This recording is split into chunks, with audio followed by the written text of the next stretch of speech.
Isang magandang sikat ng araw ang tumatama sa bintana ng dalagang si Lily. Kasabay ng mga huni ng ibon, bawat pagkaway ng mga sanga ng puno na nagtatanaw ng dalaga mula sa bintana niya. "Lily! Tumayo ka na dyan!" Sigaw ni Rosana mula sa kusina. "Opo ma! Tatayo na po!" Balik na sigaw ng dalagang si Lily. Bumaba ito ng hagdan, bitbit ang mga libro. Nadatna ng dalaga ang nanay niyang si Rosana at itay na si Lotlot na nagluluto ng kanton. "Ma, papasok na ako ha!" Sambit ni Lily. Nang makalabas ang dalaga, mga puting ibon ang natatanaw niya mula sa malayong puno. Iba't ibang kulay ng paru-paro na lumilipad sa mga dulo ng bulaklak. Mukhang magiging magandang araw na to para sa isang simpleng babaeng katulad ko. Ika niya sa kanyang sarili. Ilang araw na lang, simula na ang exam. Sana makapasa ako. Paghabol na sambit niya sa kanyang sarili. Accountant sana ang kukunin ng dalaga. Mahilig kasi itong magbilang at humawak ng pera. Pero dahil pinapaaral siya ng mga magulang niya, sila ang nagdesisyon sa kukunin ito. Kumukuha ito ngayon ng kursong nursing sa isang kilalang eskwelahan. Isang call center manager si Rosana, pati na si Lotlot. Kaya naman kahit papano ay hindi mahirap para sa dalawa na pag-aralin ang anak sa isang kilalang universidad. "Neri!" Tawag ng dalaga sa kaibigan niya sa paaralan. "Lily? Naku, andyan ka pala. Anong ginagawa mo dyan? Kanina pa kita iniintay ah." Tugon naman ni Neri. "Ikaw talaga munti kong kaibigan. Hindi mo ba ako napansin?" Sambit ni Lily. "Munti? Ha? Ano ako? Duwende?" Birong tugon ni Neri sabay hila sa kaibigan papasok sa paaralan. Isang bukas ng pinto papasok ng paaralan. Isa sa mga kaklase ng dalawa ang lumapit dito. "Uy Lily! Uy Neri! Nabalitaan niyo na ba sa group chat? About sa gaganaping inuman. Sali naman kayo." Pag-aya ng kaklase. "Naku, hindi naman ako mahilig sa mga ganyan." Sambit ni Lily. Ang KJ naman ni Lily.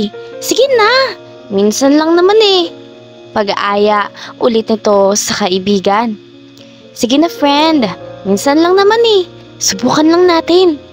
Pag-aaya ni Neri habang nakahawak sa braso ng kanyang kaibigang si Lily. "O sige na nga. Pero Neri kakaunti lang ang lalagukin natin." Sambit at paalala ni Lily. Isang bagsak ng libro mula sa kamay ng guro nila. "Okay guys, sit down. Next week na ang exam natin. Baka naman hindi kayo mag-review ha? Hindi ito scholar na sagot ng gobyerno ang bayad. Sayang mga binayad nyo tuwing semester kung ibabagsak nyo lang at hindi nyo pagbubutihan. Sayang mga pinamasahin nyo at pagbili nyo ng mga project bayad for field trips kaya sana talagang ipasa nyo." Sermon ng guro nila. Kabado ang lahat at mayroong nanlalamig na pawis. Isa kasi ito sa mga terror teachers sa school nila. "Siguradong pahihirapan tayo ni ma'am." Tugon ni Neri na siya namang bangga ng balikat ni Lily sa kanya. "Huwag ka maingay, baka marinig ka." Sambit ni Lily habang nasa bibig ang daliri at bumubulong. Natapos ang maghapon at lumabas na nga ang magkaibigan sa pinto ng kanilang classroom. Bit-bit ni Lily ang libro, bandang dibdib. "Sigurado ka ba talaga Neri na gusto mong subukang mag-inom?" "Arte naman ito." "Oo, basta akong bahala." Tugon ni Neri pagkatapos magsuklay. Lumipas ang 3 araw. Mga iba't ibang ilaw na umiikot sa kisame ang natatanaw ng magkaibigan mula sa labas. 2:00 man ng gabi pero parang hapon kung mag-ingay ang mga tao sa loob. Mga bote ng alak na nagbabanggaan at mga sigawan ng kabataan. Isang tapak ni Lily sa pinto. "Ew! Ba't basa?" tanong ni Lily habang nakatingin sa paa niya. "Pawis at alak ata yan," tugon ni Neri. "Kadiri naman," reklamo ulit ni Lily. "Mga besh!" sigaw ng kung sino sa likod habang nakataas ang kamay. Lumapit ito sa dalawa at sa pilitang hinila ang mga ito. "Halika na! Minsan lang to! Kung tatanggi kayo, baka sa susunod mawalan na kayo ng pagkakataon." Masayang sambit ng isa sa mga kaklase nila. Umupo sa sahig ang dalawa. Nakakahilo para kay Lily ang mga iba't ibang ilaw sa paligid nila. Dahilan din ito para hindi mamukhaan ang mga tao sa kanilang paligid. "Okay guys, okay, let's play a game," sambit ng isang lalaki. "Spin the bottle," tugon ng isa pang kaibigan nito. "Truth or dare para issue after," suhestisyon ni Neri na lasing na. "Or mag-ouija board tayo," suhestisyon naman ni Lily. "No, that shit is scary," sigaw ng lahat habang nakangiti at lasing na lasing. "Ihalo na ang magic powder," sigaw ng hindi kilalang babae na nakatayo tabi ng lamesa habang nakabukas ang mga braso at may magkabilang bote ng gin sa mga kamay. Magulo na rin ang buhok nito. Nagsigawan ng lahat, katumbas ng tugon na oo. "Ay, ay, ay, ilabas, ilabas!" hiyaw ng lahat.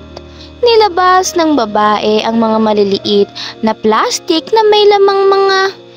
Teka, ba't niyo hinahaluan ng tawas ang gin?" Tawang tanong ni Lily. "Hindi yan tawas, magic powder yan. Pag ininom natin yan, mawawala lahat ng problema natin. Masaya lang yung matitirang pakiramdam," tugon ng kung sinong lalaki. Matapos ibuhos ang magic powder sa gin, ibinuhos ito sa tabo. Gawa ng kalasingan na wala sa sarili ang lahat. Para silang mga nakawalang hayop na walang self-control. "Okay guys, let's make this challenging," sambit ng babaeng konyo na naghalo ng alak. "Ibubuhos ko sa hita ko ang liquidong gin tapos kayo by group ililik nyo," suhestisyon niya ulit. Ginawa nga ito ng lahat. Pumila sila para gawin ito. Napaoo rin naman si Lily at Neri, isang tikim ng magkaibigan. Iba ang nararamdaman nila, sayang wala sa sarili habang sumasayaw sa ibabaw ng lamesa nang walang kahit anong suot. Isang lalaki ang bumuhat kay Neri. Ganon din kay Lily at dinala sila sa iisang kwarto. Kasunod ng isang maalab na gabi. "May ipis!" sigaw ni Lily habang pinupunasan ng mukha nang matanggal ang palad sa mukha nito. Hubad na katawan niya at barkada ang tumambad sa kanya. Napatakip ito ng kumot sa katawan at pilit na ginising ang kaibigan. "Gising na pala kayo. Mukhang nag-enjoy kayo kagabi ah," sambit ng babae na may bitbit na mga unan. "Nag-enjoy? Nirape kami," sambit ni Lily habang tumutulo ang luha. "Walang nire-rape na gumaganti ng halik. Kayo ang nag-aya. Sumasayaw pa nga kayo ng hubad-hubad sa ibabaw ng mesa kagabi. Eto oh, panoorin nyo," sambit ng babae habang hawak ang kanyang cellphone. Napatakip ng bibig ang dalawa habang umiiyak. Matapos ang araw at lumipas ang 2 buwan, tuluyang nasira ang pangarap ng ina para kay Lily. Isang malakas na sampal mula kay Rosana. "Ma, wala akong kasalanan. Biktima ako," iyak ni Lily. "Biktima? Anak, walang biktima na sumasayaw sa ibabaw ng lamesa na walang saplot," tugon ni Rosana. habang nadudurog ang hawak na kanton sa sobrang gigil. Anak, paano natin ipapaliwanag sa mga kapitbahay to? Paano ka magbubuntis na wala kang nobyo? Anak, nakakahiya ka. Sambit ni Lotlot. Pa, wala tayong kailangang ipaliwanag. Sigaw ni Lily. Wag mo akong sigawan. Sinira mo ang buhay mo. Hindi ka kasi marunong sumunod sa mga magulang mo. Sigaw, pabalik ni Lotlot. Lumipas ang ilang buwan, pinahinto ng mag-asawa si Lily sa pag-aaral.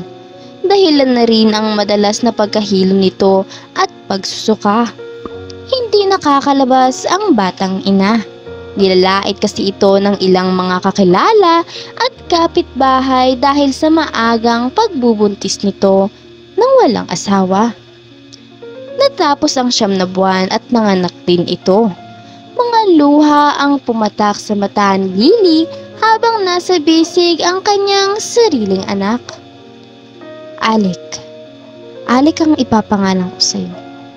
Sambit niya sa kanyang baby. Tumingin ito sa salamin sa gilid. Mag-aaral ulit ako pagkatapos nito. Papatunayan ko sa lahat na hindi hadlang ang pagiging batang ina at pagiging walang asawa para maabot ang mga sari-sariling pangarap.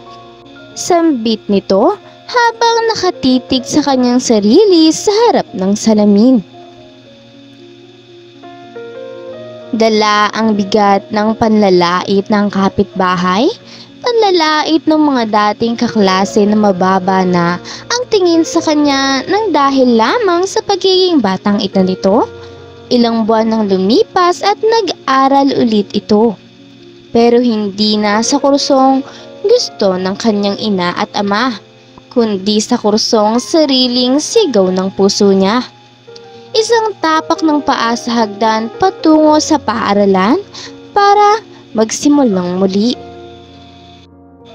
Gagamitin kong motivation ang sakit na binigay ng lahat at pagdating ng araw, magkakaroon ako ng magandang buhay kasama ang anak kong si Alec. Sambit nito sa kanyang sarili. Ilang taon din ang lumipas at natapos na nga ang dalaga. Hinagi sa ere ang itim na sombrero matapos hawiin ito pakalwa. Babawi ako, mama at papa. Pagkakataon ko na para mamukadkad na parang bagong tubong bulaklak. Ito na ang pamumukadkad ni Lily. Sambit niya sa sarili habang akap-akap ang resume at iba pang kailangan sa pag-apply ng trabaho. Anak, bumaba ka na dyan at paabot ng diaper ni Alex sa kwarto ko. Sigaw ng nanay niyang si Rosana. Bumaba ito ng hagdan bitbit ang resume. Nadatna ng dalaga ang nanay niyang si Rosana na nilalaro si Alec. Ma, alis na po ako. Sambit ni Lily. Nang makalabas ang dalaga, mga puting ibon ang natatanaw niya mula sa malayong puno. Iba't ibang kulay ng paru-paro na lumilipad sa mga dulon ng bulaklak.